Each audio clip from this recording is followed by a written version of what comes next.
Yes, welcome back to the channel. So the issue today is to bail or not to bail.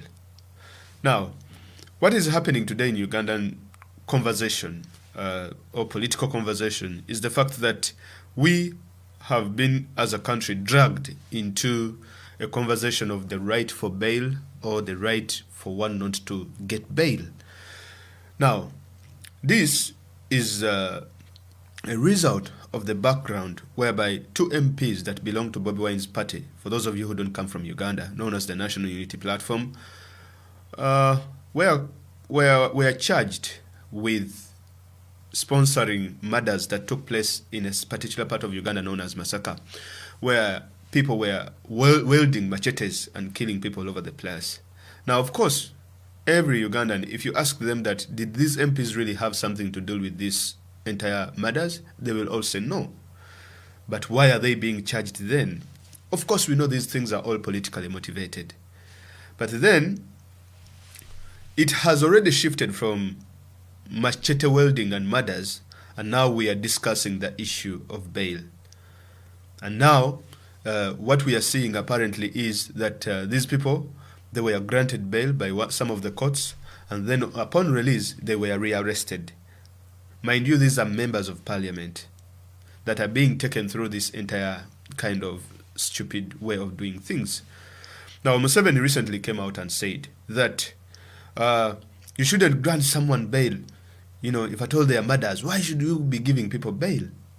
It is the same Museveni that has been using the same rhetoric or talking about the same issue for the past, 8 years or something of that sort.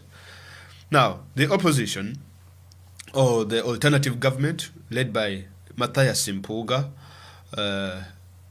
they did some action yesterday in the Parliament of Uganda where they actually walked out of the Parliament in protest of their members who were rearrested after being released by the Ugandan courts of law. Now, I sat back and I was like, okay, to bail or not to bail?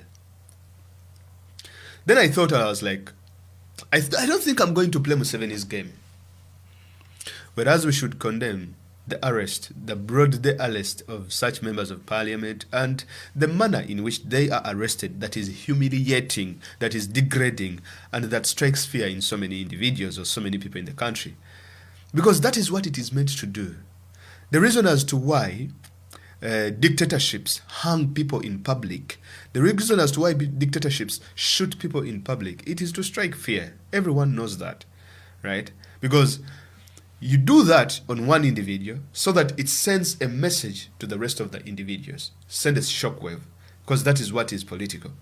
Now, for the moral aspect of these issues, we should handle them the way the alternative government is handling them, by protesting in the parliament and all this kind of stuff.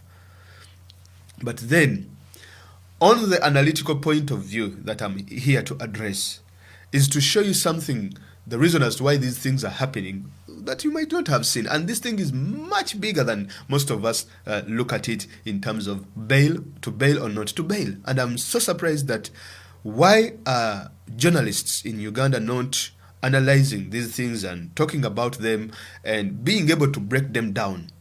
Because that is what this video is all about, breaking down things. Why are they able to break these things down? For the regular Ugandan to understand that, okay, whereas you're fighting for bail, but you should also look at it in this particular angle. Now, the angle I'm bringing you today to break down this particular issue, to bail or not to bail, is this. All of you should understand that in Uganda today, Museveni is under a lot of enormous pressure. And every dictator, you know, the dictator's handbook or playbook, they always have to create something called a diversion. Now, in Uganda, people do not understand what a diversion is, and they cannot differentiate that this is a diversion or this is not a diversion. I'll come and do a topic about diversions another day, because I have limited time here, because I want you to get the most out of this episode. Now, Museveni has been under a lot of enormous pressure, both internationally as well as locally. Now, some of this pressure is as a result of, most of the pressure, of course, is as a result of his actions. But then what we are seeing apparently is that the pressure is not only on him, but it is also extending towards his family. That is, his wife, his children, people who have benefited from him in form of nepotism as well as tribalism, and so on and so forth. Now, where is the pressure coming from? Number one, multinational companies are leaving the country. I'll come and do an episode about that as well because I'm interested. Multinational companies have left. ShopRite, airline companies, telecom companies are all leaving. And these are some of the biggest taxpayers in the country. Now, if your tax base is leaving the country, that is legitimate, because we have two tax bases in Uganda, the illegitimate one, that is Museveni, as well as his friends, family, and people that they share the tribe with, as well as people in the NRM and that kind of stuff. Now, those ones don't pay taxes, they don't pay rent. Then we have the legitimate tax base. These are the multinational companies coming from South Africa and all these other places. Now, most of these companies have said, oh, Uganda is no longer profitable, we have to leave. So they have left. So the tax base has shrunk. And now Museveni has a very big government that is over-administered that he has to take care of. His patronage network. He doesn't have the money. So what do? You increase taxes. What do? You steal people's money from mobile money. What do? You charge people. If the army is threatening you, you put it in charge of testing COVID at the airport. You put it in charge of construction projects and all that kind of stuff. That's a lot of pressure, bro. Now, with the economy pumping and punching him every left, right, and center, that's not enough. His mishandling of the COVID situation has also contributed to the pressure. Now, the biggest pressure that is happening today is the issue of education. In education, Museveni he gave the ministry to his wife, his darling wife, Madam Janet Kataha Museveni, who allegedly has a degree in education. But it is questionable. I won't go into that today, maybe another time. Now, Janet Museveni is the one in charge of education, right? For 2 years, she has no plan at all. She promised and got a lot of money for radios. They never delivered. They got money for doing lessons on TVs and all this kind of stuff. They never delivered. The teachers never taught. Those are the plans she was coming up with. She absolutely has no plan at all. This is a person who has a degree in education. Completely out of touch. Parents are stuck with children. They have even forgotten which classes these kids are in. They don't know whether this one is in P1 or this one is in year 2. They don't know if this one is going to university or this one is going to graduate. It is a complete mess, and that is how the minister herself has messed it up. Kids are getting married. Teenage pregnancies have increased on the rise. That is Janet Museveni. Related to Yoweri Museveni in terms of being a wife. Now, we have the son known as Muhoozi Kainerugaba. I've done so many episodes about that one. But we all understand Muhoozi is also under a lot of pressure. And that is why you are seeing the same fake general, as Bobby Wine says, calls him. He was weighing in on the issue of Dumbuya. He's very active on Twitter. And people see that he is a very incompetent general. Now, putting his military, because he is a perennial incompetent military officer. Like, if you're looking for the most unprofessional, incompetent military officers in the countries, people who are generals. Now, get me right. There are people within the military who are competent, that you can look at, that this is a competent general. This is a competent person. Irrespective of what these people say, I would come out and say, okay, that guy, I really respect him because he's a competent general. Muhoozi is not for me, Muhoozi is not in that category. So, given that he is not a competent military officer, but we also understand he's one of the people who have been benefiting from the COVID money through what? His company known as Silverbacks. It is the one that was in charge of supplying oxygen. Because Silverbacks Pharmaceuticals is owned by Muhoozi's wife. So you see how the entire thing comes up together. It winds up all going back to Museveni family. We also understand this lady known as Dr. Diana Atwine, who is Museveni's adopted daughter. She's now the permanent secretary, minister of health. We understand that whatever she has been doing, the mishandling of the COVID funds and all this kind of stuff. So the pressure that is coming in the Museveni crime family, it is huge. Salim Saleh, Museveni's brother, he has been coercing musicians and taking them to Gulu and doing all this kind of stuff, trying to tell them, please don't talk so much, please do this, please this, and then awarding them certificates. Salim Saleh, through Operation Wealth Creation, also stole money that was meant for COVID. A kilo of posho that is supposed to be sold at 1,200, they sold it almost at 7K, a kilo of posho, and who benefited? No one. That is why you see Museveni has been creating different diversions, telling MPs to go into a myoga, to look for whatever, to investigate about if the money was distributed well to different people. Then after that, he took us into a ride of Milo land, and people were like, hey, Milo. Then after that, he took us into another ride. I think from Milo land, we were into some other things there. So many things have been happening because he is trying to, whenever pressure increases, he just creates some other thing for us to pay attention to. Now, last week, NUP organized one of the most successful events in the world. Sorry, in Uganda, in Boston, the one I talked about.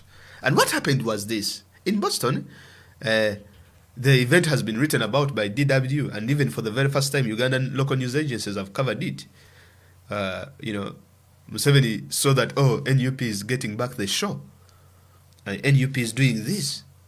The international event was really big. Bobby Wine has performed on the international stage in South Africa as well. Bobby Wine has performed in a global concert. Oh my God, what am I doing? So I have to wait. I've weighed in on Dumbuya, but it's not working.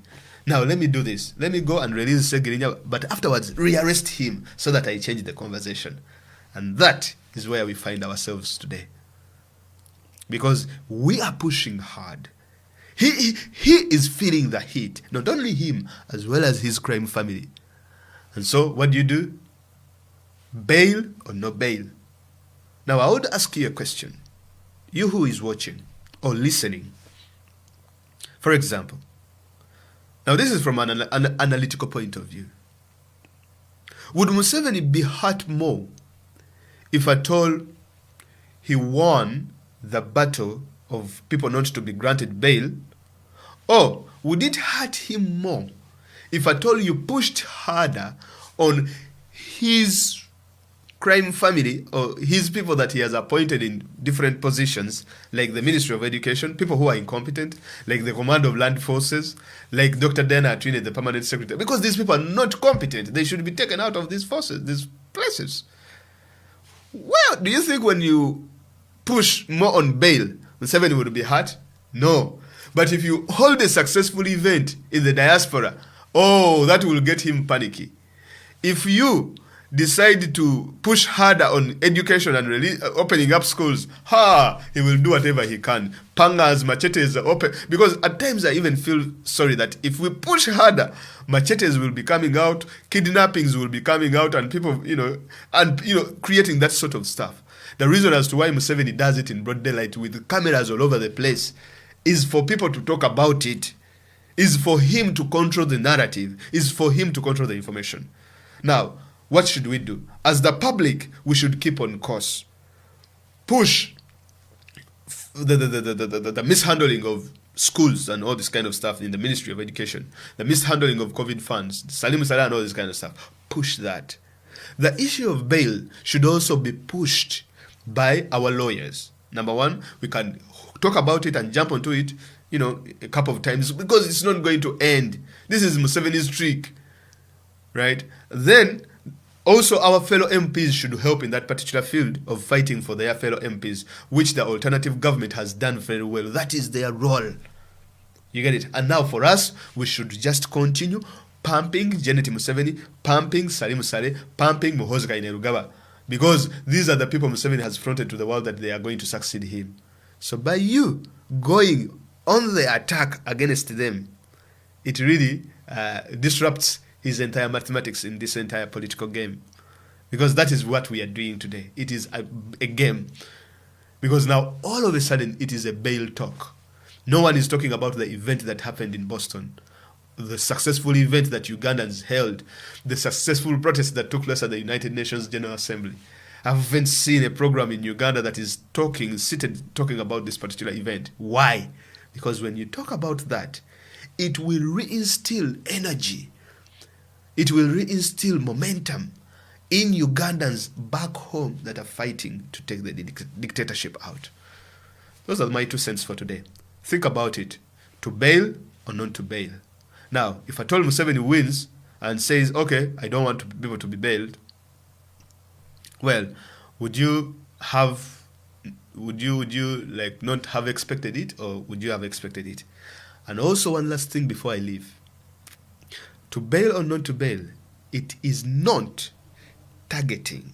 This is my own understanding. It is not targeting NUPM. It's not targeting the Segirinyas. No. It is not targeting Sawanjana. No. They are using these people because they are high profile to pass the thing that people should not be bailed, so that they target. Museveni has his target groups that he uses in the diaspora. Sorry, that he uses in the international politics. Target groups like terrorism. Target groups like Muslims and all that kind of stuff. There is a difference between people who are abducted and arrested in broad daylight, where cameras are all over the place, and people who are abducted secretly. That's why for me I believe that we should fight for the release of Segirinya, but I also understand that if Segirinya is a bit lucky, as well as Usawanyana, because they were abducted in broad daylight and everyone knows about their case. But if someone is abducted secretly, it is really bad. Now, the people that Museveni is targeting for bail or no bail, it is Muslims. That's where it's heading back to, as well as other groups of individuals that might not be in the NUP and this kind of stuff. Because that's how I know, that's how I understand his politics. Because if Museveni says that don't grant that one bail, he won't be granted bail.